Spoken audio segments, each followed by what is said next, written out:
माननीय मुख्यमंत्री जी की बजट घोषणा 2020-21 में प्रदेश में स्थापित हो रही रिफाइनरी एवं प्राकृतिक गैस की प्रबल संभावनाओं के चलते शोध एवं उच्च अध्ययन की महत्ता को ध्यान में रखते हुए राज्य के सबसे पुराने एवं प्रदेश के प्रथम MBM इंजीनियरिंग महाविद्यालय जोधपुर को अपग्रेड करके विश्वविद्यालय स्तर की सुविधा प्रदान किए जाने की घोषणा की गई थी।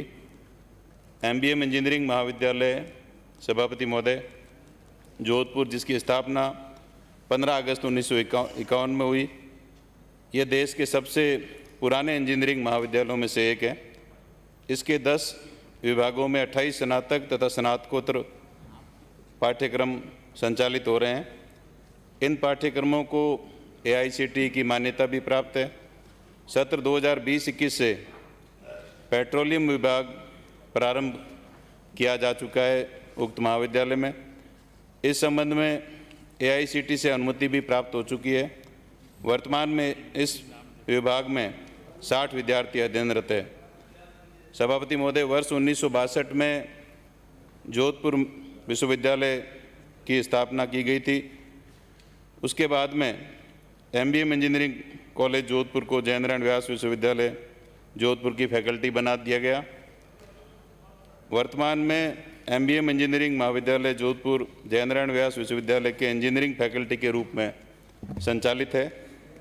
जयनारायण व्यास विश्वविद्यालय की स्थापना के बारे में मैं निवेदन करना चाहूँगा कि ये 24 अगस्त 1962 में जोधपुर विश्वविद्यालय के नाम से हुई थी, जिसका उद्घाटन तत्कालीन माननीय राष्ट्रपति प्रोफेसर सर्वपल्ली राधाकृष्णन ने किया था और विश्वविद्यालय के लक्ष्य को परिभाषित करते हुए तत्समय उन्होंने कहा था कि युवा लोग जो इस विश्वविद्यालय में शिक्षित होंगे वे अतीत के कैदी नहीं बल्कि भविष्य के तीर्थयात्रियों के रूप में आगे बढ़ेंगे।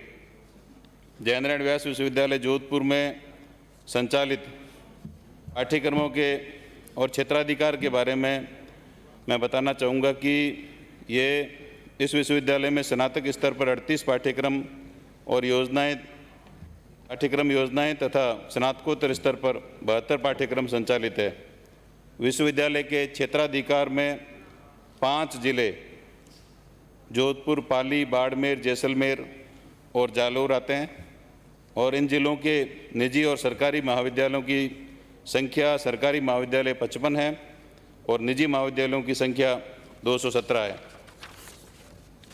माननीय मुख्यमंत्री महोदय की बजट घोषणा वर्ष 2020-21 के अनुसरण में MBM इंजीनियरिंग कॉलेज जोधपुर को बहुविधा विश्वविद्यालय बनाने का निर्णय लिया गया है और इस विश्वविद्यालय की स्थापना से जोधपुर संभाग सहित संपूर्ण राजस्थान के विद्यार्थियों को उच्च शिक्षा के क्षेत्र में स्तरीय शिक्षा हेतु एक और विकल्प प्राप्त होगा।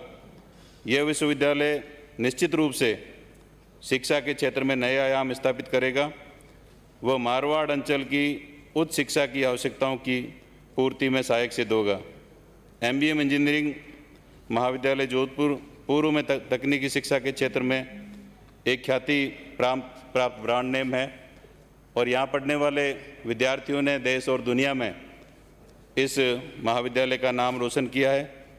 इस विश्वविद्यालय की स्थापना के लिए बुनियादी ढांचे के निर्माण और विकास के लिए 10 करोड़ रुपए तथा आवर्ती व्यय के लिए 3 करोड़ रुपए का प्रावधान किया गया है। विश्वविद्यालय वर्तमान MBM इंजीनियरिंग कॉलेज जोधपुर के वर्तमान भवन व भूमि पर संचालित किया जाएगा, जहां पर 162 एकड़ भूमि एवं 49,604 वर्ग मीटर क्षेत्रफल का भवन भी उपलब्ध है। प्रस्तावित विधेयक के बारे में कुछ नवीन प्रावधान सभापति महोदय इस प्रकार है। विश्वविद्यालय के प्रथम कुलपति का कार्यकाल 5 वर्ष रखा गया है, जबकि विभाग के अधीन अब तक स्थापित राज्य विश्वविद्यालयों में प्रथम कुलपति का कार्यकाल 3 वर्ष है।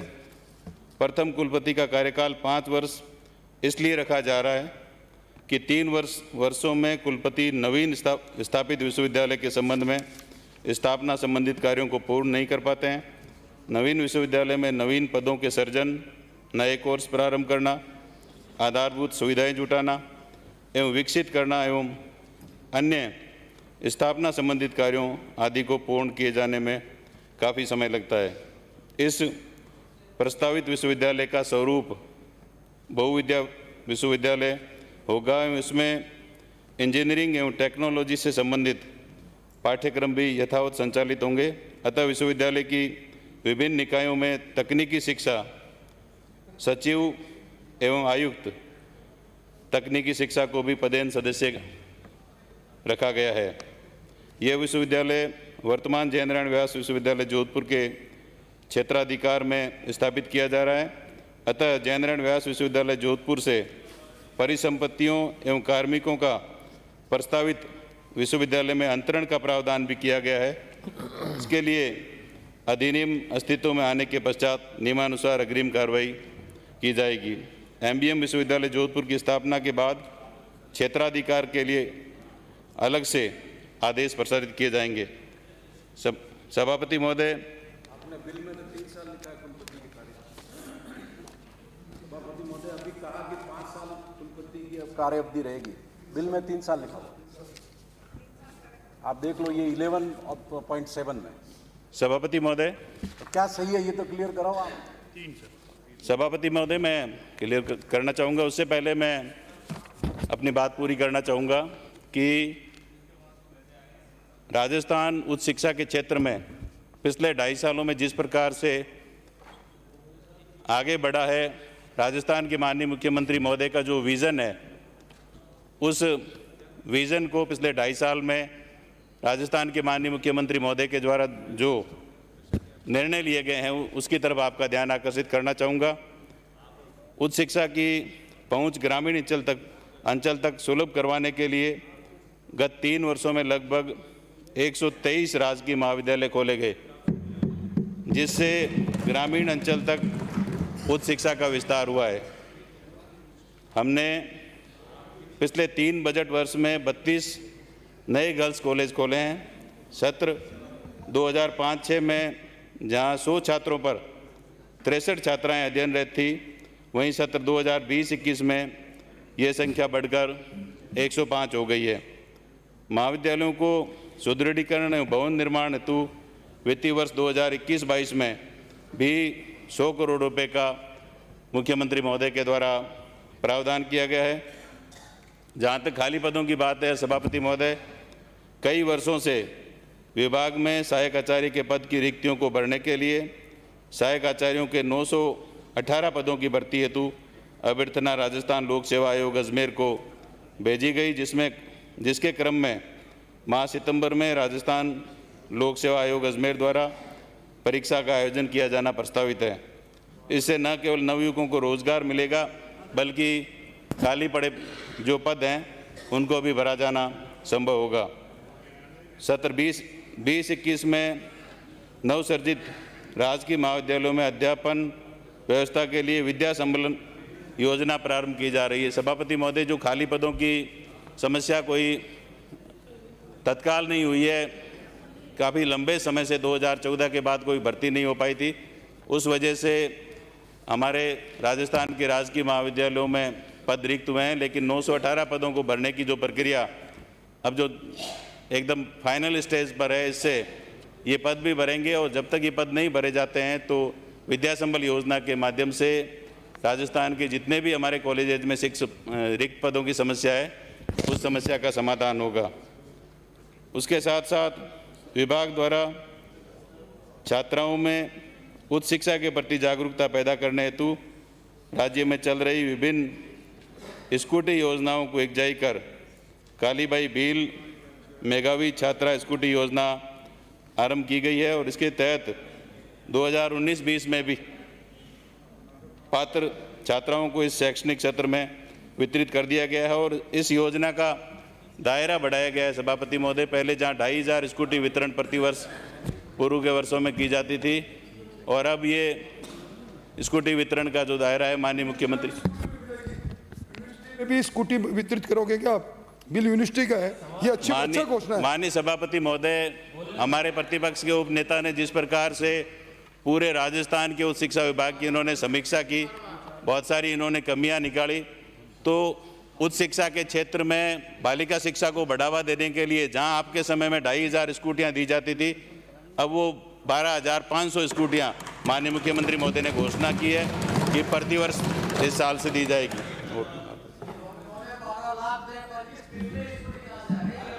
आप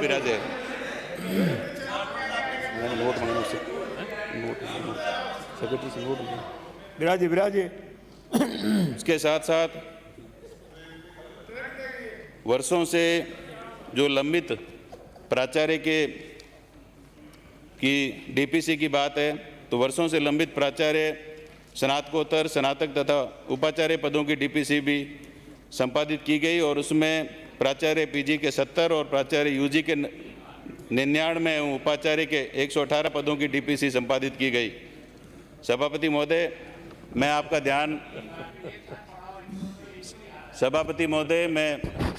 आपका ध्यान इस और भी दिलाना चाहूँगा कि माननीय मुख्यमंत्री महोदय ने जो 500 से अधिक बालिकाओं वाले राजस्थान के विद्यालय हैं सीनियर सेकेंडरी के, उन विद्यालयों को सरकारी महाविद्यालय में क्रमोन्नत करने की घोषणा की है इस बजट घोषणा में। तो निश्चित रूप से सरकार का और माननीय मुख्यमंत्री महोदय का बालिका शिक्षा को बढ़ावा देने का जो विज़न है वो माननीय मुख्यमंत्री जी की घोषणा से स्पष्ट होता है और इससे बहुत सारे ऐसे गवर्नमेंट के सीनियर सेकेंडरी बालिका विद्यालय हैं जो गवर्नमेंट कॉलेज के रूप में तब्दील होंगे। उसके साथ साथ कोरोना जैसी महामारी के समय में भी उच्च शिक्षा विभाग के द्वारा ई लर्निंग के माध्यम से, ऑनलाइन माध्यम से, चाहे यूनिवर्सिटीज़ के स्टूडेंट्स हैं चाहे हमारे कॉलेज के स्टूडेंट्स हैं, उनको ई कंटेंट्स के माध्यम से और लेक्चरर्स ने अलग अलग अपने वक्तव्य रिकॉर्ड करके नोट्स बना करके विद्यार्थियों को लगातार जोड़े रखने का काम किया है। माननीय मुख्यमंत्री श्री अशोक गहलोत जी ने जो नो मास्क नो एंट्री अभियान का शुरुआत की थी, उसमें भी हमारे महाविद्यालय और विश्वविद्यालय के शिक्षकों के साथ साथ विद्यार्थियों का भी बहुत बड़ा योगदान रहा।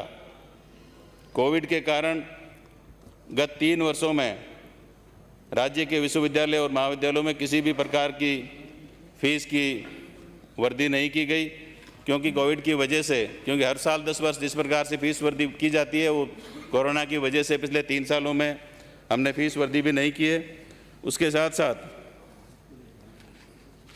मैं हमारे प्रतिपक्ष के माननीय सदस्यों जिन्होंने अब अलग अलग सारी बातें कही है, उच्च शिक्षा के क्षेत्र में राजस्थान में नए विश्वविद्यालय, नए सरकारी विश्वविद्यालय, नए कॉलेजेस खोलने से निश्चित रूप से उच्च शिक्षा का दायरा हमेशा बढ़ता रहा है।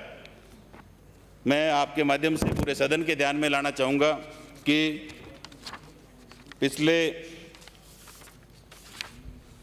लंबे समय से देश की आज़ादी के बाद राजस्थान विश्वविद्यालय देश की आज़ादी से पहले खोला गया 1946 में, और उसके बाद 26 विश्वविद्यालय बाद में पूरे प्रदेश में खोले गए। उनकी यदि हम देखें कि किस सरकार के समय कितने विश्वविद्यालय राजस्थान में खोले गए, मैं आपका ध्यान आकर्षित पूरे सदन का करना चाहूँगा कि राजस्थान में 21 सरकारी विश्वविद्यालय कांग्रेस की जब सरकार रही उस समय खोले गए, और प्रतिपक्ष के माननीय सदस्य जब सत्ता में रहे या इनको जब काम करने का मौका मिला, होना ये चाहिए था कि उच्च शिक्षा के क्षेत्र में ये प्रदेश को आगे बढ़ाने के लिए नए विश्वविद्यालय खुलवाते, लेकिन सिर्फ 5 विश्वविद्यालय, राजकीय विश्वविद्यालय राजस्थान में भारतीय जनता पार्टी की या प्रतिपक्ष की जब सरकार रही तो उस समय खोले गए। सभापति महोदय, मैं इसके साथ साथ ये कहना चाहूँगा कि 2013 से 18 के बीच में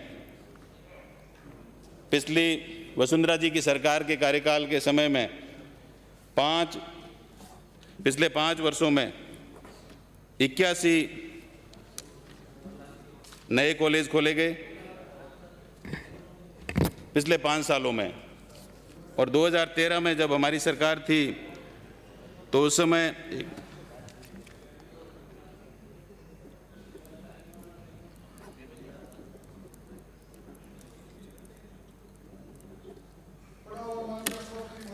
सभापति महोदय, मैं कहना चाहूँगा,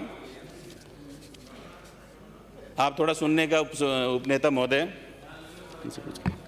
कि सुनने का थोड़ा आप धैर्य रखें। एकाग्रता से सुन रहा हूँ आपकी आप सुनिए, आपको हम सुबह से सुन रहे हैं।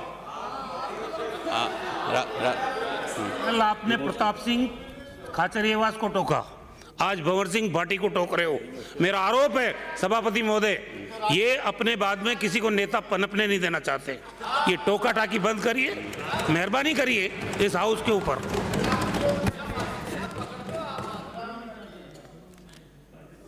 सभापति महोदय, मैं हमारे प्रतिपक्ष के उपनेता महोदय को अवगत कराना चाहूँगा कि 2008 से 13 में जब कांग्रेस की सरकार थी, उस समय समर्पित कर दीजिए आप तो। उस समय सभापति महोदय 46 सरकारी कॉलेज खोले गए थे, लेकिन इनकी जो सोच है, इनकी सरकार 2014 में दिसंबर 2013 में जब बनती है तो उन 46 कॉलेजों को समीक्षा के नाम पर बंद कर दिया जाता है पूरे राजस्थान में।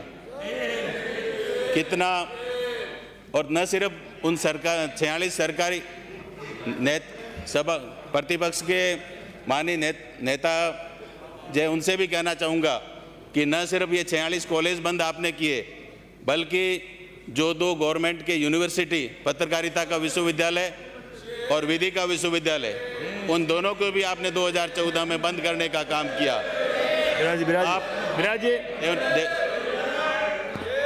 देवनानी साहब, आपने काफी लंबा चौड़ा वक्तव्य दिया। बजट, किसी भी योजना में बजट शुरू में नहीं दिया जाता। आप 2018 में जो कॉलेज खोल के गए, उसका बजट आपने दिया है कि आप खुद देख लीजिए, एक भी कॉलेज का आपने बजट दिया है? 2018 के बजट में 2014 में आप राजस्थान के 46 कॉलेज बंद करते हो, और 2018 के बजट में आप उन कॉलेजेस को पुनः चालू करने का लास्ट में जाते जाते घोषणा करते हो, और उसमें बिल्डिंग का प्रावधान आपने क्या किया है कि विधायक कोटे से किया जाएगा। कौन से विधायक कोटे से कोई कॉलेज की बिल्डिंग बनती है क्या? या भामाशाहों के सहयोग से किया जाएगा? 2013 से 18 की जो कॉलेज हैं, उनकी बिल्डिंग्स की आप स्थिति देखिए।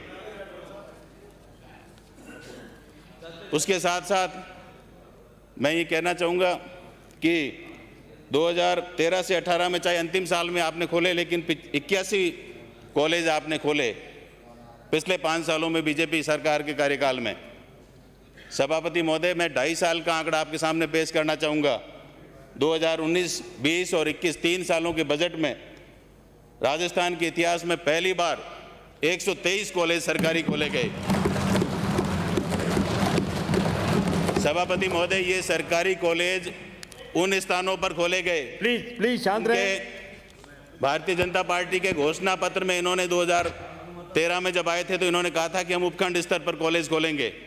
इन्होंने नहीं खोले। राजस्थान के माननीय मुख्यमंत्री अशोक गहलोत जी, जिनकी भावना है कि गांव में रहने वाला किसान का बेटा, मजदूर का बेटा, जो जयपुर में, जोधपुर में, बीकानेर में आकर पढ़ नहीं सकता, प्राइवेट कॉलेज में एडमिशन नहीं ले सकता, लेकिन उसके गाँव के या तहसील पर कोई कॉलेज नहीं है। ये 123 कॉलेज उपखंड मुख्यालय पर, तहसील मुख्यालय पर खोले गए सभापति महोदय। और इन कॉलेजेस में एडमिशन लेने वाले जो विद्यार्थी है, उनकी संख्या देखिए सभापति महोदय, 100 सीटें हैं और 500 आवेदन आ रहे हैं। तो निश्चित रूप से बालिकाओं का जो आंकड़ा मैंने पहले भी निवेदन किया कि आज से 10 साल पहले 100 एडमिशन में से सिर्फ 56 बालिकाएं एडमिशन लेती थी, आज 100 में से 106, मतलब इस तरह से आंकड़ा 100% बालिकाओं का आंकड़ा बढ़ा है। मेरा निवेदन यही रहेगा कि बालिका शिक्षा को और ग्रामीण शिक्षा को बढ़ावा देने के लिए राजस्थान के माननीय मुख्यमंत्री महोदय का जो विज़न है, निश्चित रूप से आने वाले समय में इसके अच्छे परिणाम आएंगे। पिछले 2.5 साल में हमने निश्चित रूप से, जो मैंने पहले भी अपने वक्तव्य में भी बात कही है कि जो 500 से ज़्यादा की संख्या वाले राजस्थान के जो 12वीं के तक के स्कूल हैं, उन सब को कितना बड़ा निर्णय है राजस्थान के इतिहास में कि उन सभी स्कूलों को गवर्नमेंट कॉलेज में क्रमोन्नत कर दिया जाएगा। इसमें किसी भी प्रकार का राजनीतिक भेदभाव नहीं रखा गया है। सभापति महोदय, जिस विधानसभा क्षेत्र में भी, जिस कॉलेज में भी 500 से ज़्यादा, जिस स्कूल में 500 से ज़्यादा बच्चियाँ हैं उनको कॉलेज बनाया जाएगा। तो 25 स्कूल ऐसे हैं जिनके प्रस्ताव बना करके उनको कॉलेज बनाने की प्रक्रिया बहुत तेज़ गति से चालू कर दी गई है। मेरा पुनः प्रतिपक्ष के माननीय सदस्यों से भी ये निवेदन रहेगा कि हम सब लोग राजस्थान की 8 करोड़ जनता के ट्रस्टी के रूप में यहाँ बैठे हैं। कोई भी विश्वविद्यालय हो, कोई भी महाविद्यालय हो, जब शुरुआत की जाती है तो उस समय अस्थायी भवन में की जाती है। टीचर्स की कमी होती है तो अलग अलग तरीके से गेस्ट फैकल्टी के रूप में विद्या संबलन से किसी भी तरीके से हम अरेंज करते हैं। लेकिन किसी भी संस्थान को खोलने का जो मादा होना चाहिए, कोई इच्छा शक्ति होनी चाहिए, और वो इच्छा शक्ति राजस्थान के जननायक मुख्यमंत्री अशोक गहलोत जी में है, जिन्होंने ये महसूस किया कि राजस्थान के हर ग्राम पंचायत मुख्यालय पर 12वीं तक का स्कूल तो है, लेकिन 12वीं पास करने के बाद में वो बच्चे और वो बच्चियाँ कॉलेज में नहीं जा सकते। प्राइवेट कॉलेज की फ़ीस ज़्यादा होती है।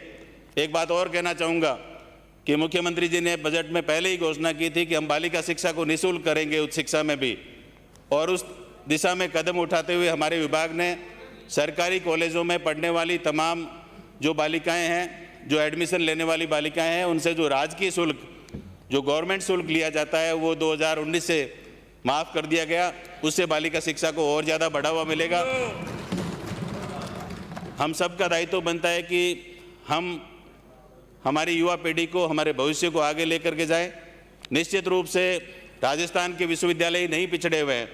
आपने जिस प्रकार से कहा है कि राजस्थान के विश्वविद्यालय रैंकिंग में पीछे हैं, लेकिन राजस्थान के विश्वविद्यालय लगातार ये प्रयास कर रहे हैं, हम भी प्रयास कर रहे हैं। ये कोई एक दिन का कोई रैंकिंग नहीं बनती है, लेकिन मेरा निवेदन है कि हम सब मिल करके राजस्थान के भविष्य को, राजस्थान की युवा पीढ़ी को उच्च शिक्षा के क्षेत्र में आगे ले जाने के लिए जो कदम, ज़्यादा से ज़्यादा कदम उठाएं। जोधपुर, बाड़मेर, जो जोधपुर का जो MBM विश्वविद्यालय है हम बनाने जा रहे हैं आज, ये कॉलेज अपनी एक अलग पहचान रखता है इंजीनियरिंग के क्षेत्र में, क्योंकि जोधपुर में, बाड़मेर में, जोधपुर डिवीज़न में रिफाइनरी का काम बहुत तेज़ गति से चल रहा है। पेट्रोकेमिकल्स के क्षेत्र में हमने नए कोर्सेज शुरू किए हैं, और ये विश्वविद्यालय आने वाले समय में ऐसा नहीं है कि किसी भी एक शहर में एक से ज़्यादा विश्वविद्यालय नहीं हो सकते। बहुत सारे ऐसे शहर हैं जहाँ 2-2 विश्वविद्यालय हैं, तो दूसरा विश्वविद्यालय खुलने से निश्चित रूप से शिक्षा का और ज़्यादा प्रसार होगा। और माननीय मुख्यमंत्री महोदय का जो विज़न है कि मारवाड़ और जो मरु क्षेत्र है, जोधपुर संभाग, वहाँ के विद्यार्थी भी शिक्षा में और ज़्यादा आगे आए, उस सोच के साथ में ये विश्वविद्यालय खोला गया है।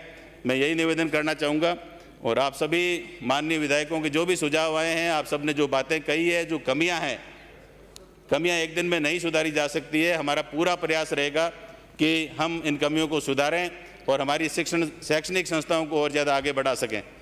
धन्यवाद। प्रश्न ये है